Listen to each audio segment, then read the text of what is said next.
आपके अंदर भी ये बैड हैबिट्स हैं that can destroy your faith casserole?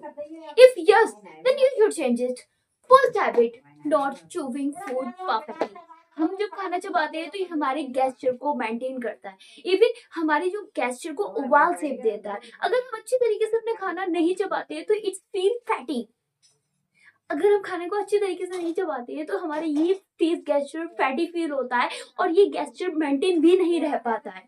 And the second thing, not breathing through नसल, ब्रीदिंग थ्रू माउथ। जब हम अपनी नाक से सांस लेते हैं तो इस टाइम पे हमारी टंग को रेस्ट मिलता है। जब हम अपने मुंह से सांस लेते हैं तो हमारी टंग को कोई रेस्ट नहीं मिलता है। जब हमारी टंग को रेस्ट नहीं मिलता है तो ये हमारी जॉ पर प्रेशर नहीं डालती है। जब हम नाक से सांस लेते हैं तो ये जॉ पर प्रेशर आता है जिससे हमारी चेक बॉन्ड वेल डिफाइंड होती है, आल्सो वाइडर दिखती है, जो कि बहुत ज्यादा गुड लुकिंग होता है। जब हम अपने मुंह से सांस लेते हैं इस मुंह से माइक्रो ऑर्गेनिजम्स, बैक्टीरिया, वायरस सारे हमारे मुंह के अंदर जाते हैं। जबकि हम नाक से सांस लेते हैं तो ये फिल्टर होके जाती है एयर। इससे आल्सो जब हम नाक से सांस लेते हैं तो ऑक्सीजन ज्यादा जाती है जिससे हमारे फेस को ग्लो मिलता है। आल्सो जब मुंह से सांस लेते हैं तो इतना ऑक्सीजन नहीं जा पाती है, लेस ऑक्सीजन जाती है। आल्सो जब हम नाक से सांस लेते हैं तो हमारा ये पोर्शन मेंटेन रहता है, दिस पोर्शन। आल्सो इसकी वजह से हमारा ये पोर्शन भी मेंटेन रहता है।